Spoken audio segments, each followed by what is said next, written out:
الذين اصطفى أما بعد أعوذ بالله من الشيطان الرجيم بسم الله الرحمن الرحيم يا أيها الذين آمنوا ادخلوا في السلم كافة ولا تتبعوا خطوات الشيطان خیال میں کہہ بھی لیا لا الہ الا اللہ تو کیا حاصل خیال میں کہہ بھی لیا لا الہ الا اللہ تو کیا حاصل دل و نگاہ مسلمان نہیں تو کچھ بھی نہیں.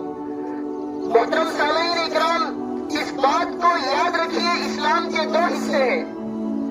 ایک حصہ بندوں کا خالق سے تعلق والا ہے اور ایک حصہ بندوں کا بندوں سے تعلق والا ہے. وہ حصہ جو اسلام کا ہے، جو بندوں سے خالق کا تعلق ہے، اس میں نمازیں آتی ہے. نمازیں بندے اور خدا کے درمیان ہے. روزہ بندے اور خدا کے درمیان کا معاملہ ہے. حج بندے اور خدا کے درمیان کا معاملہ ہے. قربانی بندے اور خدا کے درمیان کا معاملہ ہے. یہ اسلام کا ایک حصہ ہے، یہ اسلام کا آدھا حصہ ہے اور آدھا حصہ بھی باقی ہے جو بندے اور خدا کے درمیان نہیں ہے، جو بندوں اور بندوں کے درمیان ہے. اس کو حقوق العباد کہتے ہیں کہ بندوں کے ہمارے اوپر کیا حق ہے. کچھ حقوق ہیں بندوں کے اوپر لاگو ہوتے ہیں. کچھ ماں باپ کے حقوق اولاد کے اوپر ہے، اولاد کے حقوق ماں باپ کے اوپر ہے. بیوی کا حق شوہر کے اوپر ہے، شوہر کا حق بیوی کے اوپر ہے.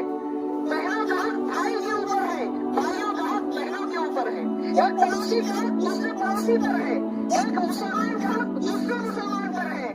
یاد رکھو، کان کھول کر سنو کہ ایک مسلمان کا حق غیر مسلم کے اوپر بھی ہے اور ایک غیر مسلمان کا حق ایک مسلمان کے اوپر بھی ہے.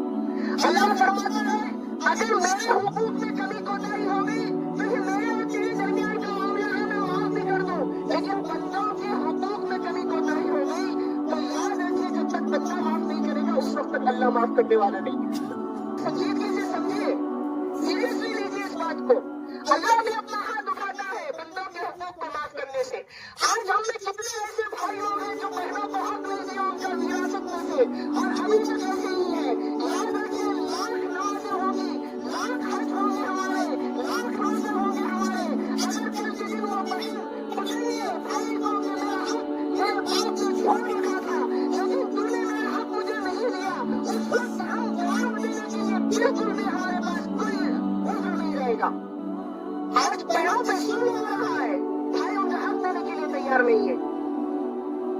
آج کچھ حقوق ماں باپ کے اولاد کے اوپر ہے. آج ماں باپ بوڑھے ہونے کے بعد خون کے آنسو روتے ہیں.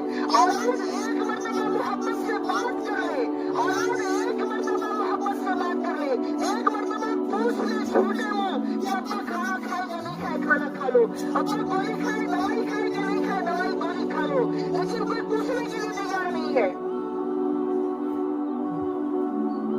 یاد رکھیے یہ حقوق ایسے ہیں معاف نہیں ہو سکتے جب تک اولاد کو ماں باپ معاف نہ کرے معاف نہیں ہوں گے. یاد رکھو، بیوی کا حق شوہر کے اوپر ہے، شوہر کے اوپر یہ حق ہے کہ وہ بیوی کی عزت کرے. آج ہمارے گھروں کا ماحول ایسا ہے کہ آج ہم بیوی کی کچھ عزت نہیں کرتے، عورت کی عزت کرتے ہی نہیں. عورت کا مطلب ہمارے ذہنوں میں غلام ہے، غلام.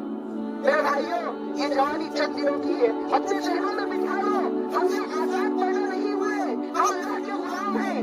یاد رکھو، اگر اللہ کے غلام بن کر زندگی گزارو گے تو ہزار لوگوں کی غلامی کرنے سے محفوظ ہو جاؤ گے. ایک در پہ جھکو گے تو ہزار در پہ جھکنے اور ہاتھ پھیلانے سے بچ جاؤ گے. اللہ سے کرے دور تو تعلیم بھی فتنہ، اللہ بھی تعلیم بھی اولاد بھی فتنہ. اللہ سے کرے دور تو تعلیم بھی فتنہ، اولاد بھی تعلیم بھی اولاد بھی فتنہ. نعرہ کے لیے اٹھے تو شمشیر بھی فتنہ، شمشیر نہیں کیا نعرے تکبیر